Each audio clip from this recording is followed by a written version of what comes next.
परिचय। स्वादिष्ट है। ये भोजन बहुत स्वादिष्ट है।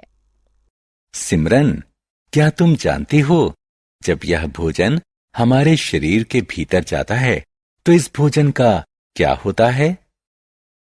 नहीं, लेकिन मैं जानना चाहती हूँ। हाँ, बिल्कुल।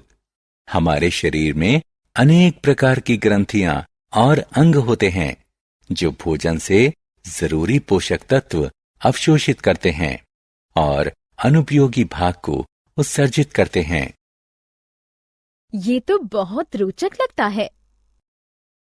क्या तुम पाचन तंत्र के बारे में और जानना चाहती हो? हाँ, जरूर। छात्रों, आज हम पाठ जंतुओं में पोषण शुरू करेंगे, जिसमें आप जानेंगे कि जो भोजन हम ग्रहण करते हैं उसे हमारा शरीर किस तरह पचाता है। उद्देश्य। इस पाठ के अंत में आप निम्न करने में सक्षम हो जाएंगे: पाचन तंत्र को परिभाषित करना, आहार नाल के अंगों को परिभाषित करना, यह जानना कि आहार नाल के विभिन्न अंगों में पाचन क्रिया किस प्रकार होती है, घास खाने वाले जंतुओं में पाचन क्रिया की व्याख्या करना, अमीबा में आहार ग्रहण करने और पाचन के बारे में जानना। पाचन क्रिया क्या है? हम सभी जानते हैं कि भोजन जटिल तत्वों से बना होता है, जिसमें कार्बोहाइड्रेट, वसा और प्रोटीन शामिल है। हम इन तत्वों का इस्तेमाल इस तरह से करते हैं कि ये साधारण तत्वों में टूट जाते हैं। भोजन के जटिल अवयवों का साधारण पदार्थों में टूट जाने की क्रिया पाचन कहलाती है। आइए अब हम मनुष्य में पाचन क्रिया का अध्ययन करें। आहार नाल। आप ये जानने के लिए उत्सुक होंगे कि हमारे शरीर के भीतर भोजन आहार नाल से होकर गुजरता है, जिसे हम सामान्य रूप से पाचन क्षेत्र कह सकते हैं। इसमें मुख गुहिका, भोजन नलिका या ग्रास नली, आमाशय, छोटी आंत, बड़ी आंत और मल द्वार होते हैं। आइए अब हम जानें कि पाचन क्षेत्र के विभिन्न अंगों में भोजन के साथ क्या क्या होता है। मुख गुहिका। भोजन दो प्रकार से टूटता है: यांत्रिक पाचन और रासायनिक पाचन। जब हम भोजन को अपने दांतों से चबाते हैं तो भोजन टूटता है, जिसे यांत्रिक पाचन कहा जाता है।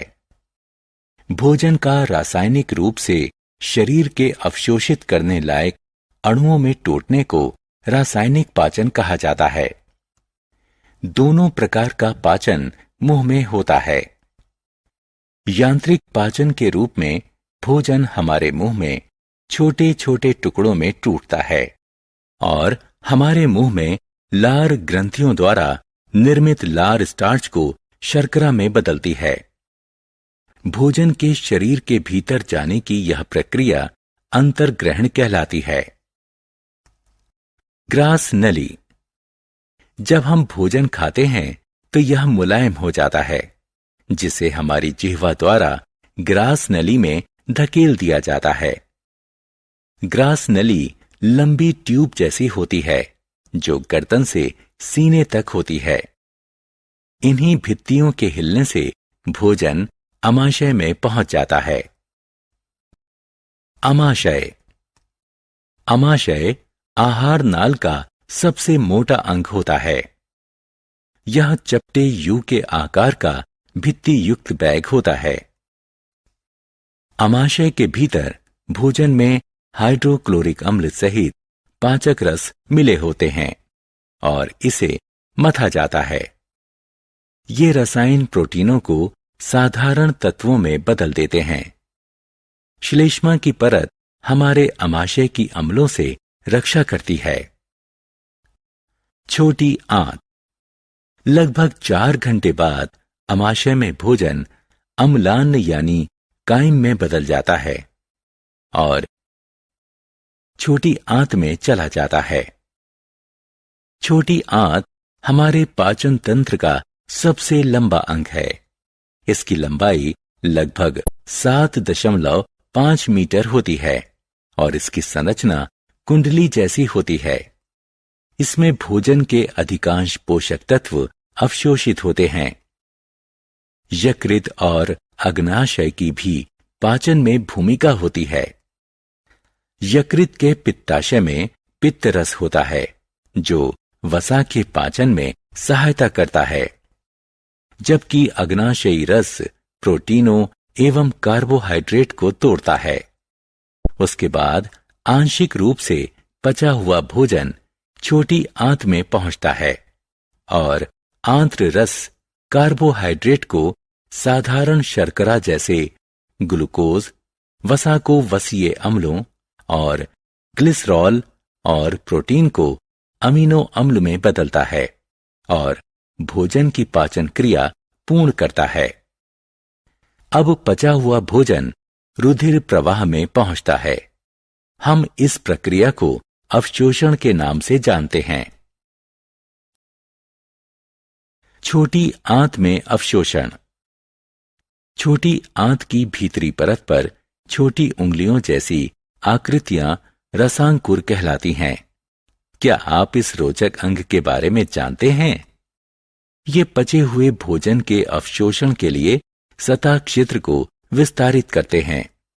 उसके बाद अवशोषित तत्वों को रुधिर वाहिकाओं द्वारा शरीर के विभिन्न अंगों में पहुंचाया जाता है, जहां उनका उपयोग प्रोटीन जैसे जटिल तत्वों के निर्माण के लिए किया जाता है। इसे समावेशन कहा जाता है। बड़ी आंत। जब काइम बड़ी आंत में पहुंचती है तो यह बिना पचे हुए भोजन से अधिकांश जल व कुछ लवण अवशोषित कर लेती है। यह चरण महत्वपूर्ण है क्योंकि इसके कारण हम निर्जलीकरण, डिहाइड्रेशन से बचे रहते हैं। एक बार जब अधिकांश जल अवशोषित हो जाए तो ठोस अपशिष्ट बड़ी आंत के अंतिम अंग मलाशय में चले जाते हैं और मल पदार्थों को मल द्वार के माध्यम से बाहर निकाल दिया जाता है। इस क्रिया को उत्सर्जन कहा जाता है। तो इस तरह मनुष्य की पाचन क्रिया पूर्ण होती है। जुगाली। क्या आपने कभी गाय को चबाते हुए देखा है? विशेष रूप से तब जब वह कुछ खा नहीं रही होती है। गाय जल्दी जल्दी घास को निगल जाती है और इसे प्रथम आमाशय में इकट्ठा कर लेती है। यहां आंशिक रूप से पचा हुआ भोजन पागुर कहलाता है, लेकिन बाद में कड यानी पागुर छोटे छोटे गोलों के रूप में मुंह में वापस आता है, जिसे पशु चबाते हैं। इसलिए यह प्रक्रिया जुगाली कहलाती है। और इस प्रकार के पशु रोमंथी पशु यानी जुगाली करने वाले पशु कहलाते हैं। अमीबा में पाचन क्रिया। आपको जानकर आश्चर्य होगा कि कुछ निश्चित प्रकार के जीव होते हैं जिनमें ना तो मुंह होता है और न ही पाचन तंत्र। इसके बावजूद वो भोजन पचाते हैं। अमीबा ऐसा ही जीव है जो तालाबों में पाया जाता है। यह एक कोशिकीय जीव होता है और आप इसे बिना सूक्ष्मदर्शी के नहीं देख सकते। इसमें कोशिका झिल्ली, एक गोल नाभिक और इसके कोशिका द्रव्य में रिक्तिका होती है। यह पदाभ या आभासी पाद कहलाने वाली उंगलियों जैसी आकृतियों को धकेलकर अपना आकार व स्थिति निरंतर बदलता रहता है और अपने भोजन के लिए कुछ सूक्ष्म जीवों को पकड़ता है। भोजन एक आहार रिक्तिका में पकड़ लिया जाता है और पाचक रस भोजन को साधारण तत्वों में बदलने के लिए कार्य करते हैं। अंततः अपचित आहार रिक्तिका द्वारा बाहर निकाल दिया जाता है। अतः आप कह सकते हैं कि सभी जंतुओं में लगभग समान पाचन क्रिया होती है। आत्म मूल्यांकन। आइए देखें कि आपने क्या सीखा। सही विकल्प को खींचकर उपयुक्त स्थान पर ले जाएं। सारांश। आइए हमने जो कुछ सीखा है उसे संक्षेप में दोहराएं। भोजन के जटिल अवयवों का साधारण तत्वों में टूटने की क्रिया पाचन कहलाती है। आहार नाल में मुख गुहिका, भोजन नली या ग्रास नली, आमाशय, छोटी आंत, बड़ी आंत एवं मल द्वार होता है। कार्बोहाइड्रेट जैसे कि स्टार्च का पाचन मुख गुहिका से ही शुरू हो जाता है।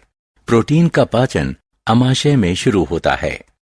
छोटी आंत में भोजन के सभी अवयवों का पाचन यकृत से स्रावित होने वाले पित्त रस, अग्नाशय से स्रावित होने वाले अग्नाशयी रस और आंतरिक भित्ति से स्रावित होने वाले पाचक रस के द्वारा पूर्ण किया जाता है। अवशोषित तत्वों को शरीर के विभिन्न अंगों तक पहुंचाया जाता है। बड़ी आंत में अपचित खाद्यों में से जल और कुछ लवण अवशोषित कर लिए जाते हैं।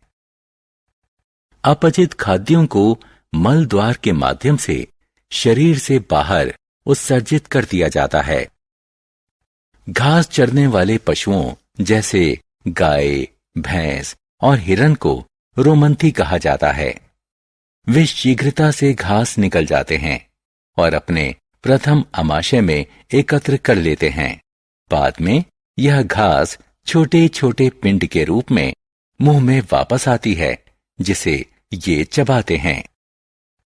अमीबा अपना आहार अपने आभसी पादों या पादाभों के माध्यम से ग्रहण करते हैं और इसका पाचन आहार रिक्तिका में होता है।